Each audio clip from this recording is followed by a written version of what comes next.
Okay, question 6.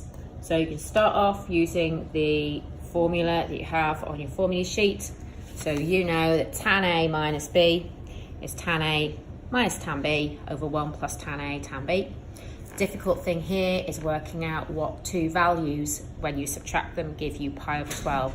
These are your easiest. So pi over 3, take away pi over 4.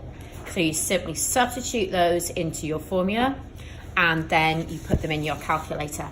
Now it does say show detailed reasoning. So when you get the answer, pi minus 3 over 1, root 3 minus 1 over 1 plus root 3, then you need to show detailed reasoning about how you get rid of that. You're going to multiply top and bottom by 1 minus root 3, show what you're doing. You end up with the answer 4 minus 2 root 3 all over 2, which is 2 minus root 3. The second part is much more challenging. You need to make that leap of faith that the question is given to you, so that you're going to need to use the addition formula sine of A minus B. So that's given to you on your formula booklet, but that hard thing is knowing that you had to use it. You're going to compare coefficients. So you set that up, and I'm going to expand the right hand side. So that's the statement that you've got. I'm now going to look at the coefficient of sine 3a. So on the left, you've got 2 root 3, and on the right, you've got r cos alpha. So 2 root 3 is r cos alpha. I'm now going to look at minus cos 3a. I've decided minus cos 3a because it avoids the sine. You can see on the left, you've got 2, and on the right, you've got r sine alpha. You know that sine alpha over cos alpha is tan alpha. So tan alpha is going to be 2 over 2 root 3. Alpha is 30 degrees.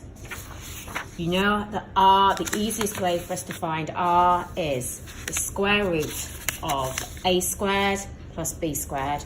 So that's a bit more straightforward. R is going to be 4. So you've managed to rewrite that expression, having not been told to do it this way, as 4 sine of 3a minus 30.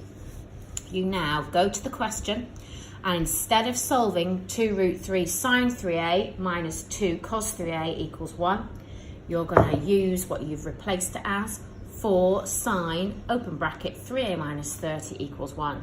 And that's your range. So adjust your range. Now I've just adjusted it for 3a, but of course it really should be 3a minus 30. But I'm going to be aware of that when I'm working out my values. I know that sine is positive in the A and S quadrants, so inverse sine of a quarter gives me 14.5. So 3a minus 30 is 14.5, 165.5, 374.5. So by adding 30, I get those values, and then by dividing by 3, they are my answers. So a hard question. Right, number 7, another challenging question. First thing I did was I drew a little bit of a diagram. I think it helped me. It certainly helped me find the volume of the cuboid. So I know that the volume of the cuboid is going to be 100h. So dVdh is going to be 100. I do know that dV/dt, the volume changes with respect to time, is using the chain rule, dVdh times dH/dt, and I know what dVdh is. I know that the volume, so what I've done there is I've replaced dVdh with 100. So dV/dt is 100 dH/dt.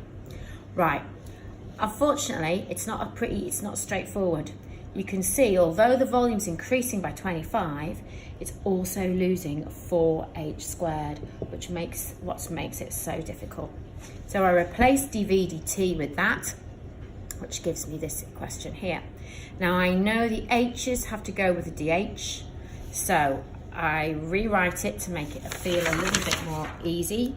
So I've rewritten it like that, just taking those over to the other side, and then I've set it up so it's ready to integrate. Right, I'm ready to integrate it, but integrating fractions.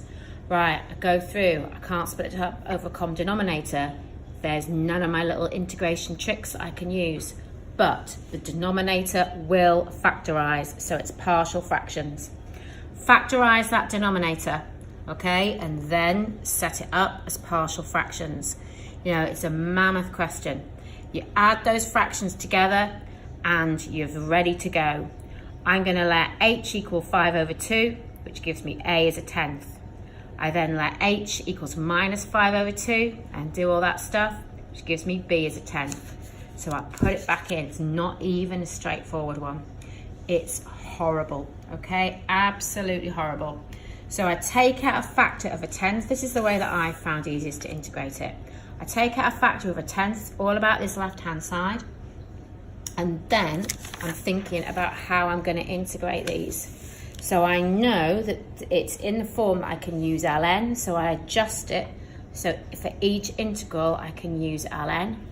I then actually do the integration. So I've got my integration there. So, and I've got my plus c. So I use laws of logs to gather them together. Luckily, I know from the question, so if I go back to the question, it says initially the tank is empty. So when t is 0, h is 0. Use this to find c. So literally 0 equals 0 plus c. So c has to be 0. So that is what connects the time and the height. Now it hasn't asked you for a neat version of that, which is a good thing. However, all you've got to do is substitute in h is 2 to find whatever t is. So I've substituted in h is 2 and I end up with t is 100 over 20 ln 9.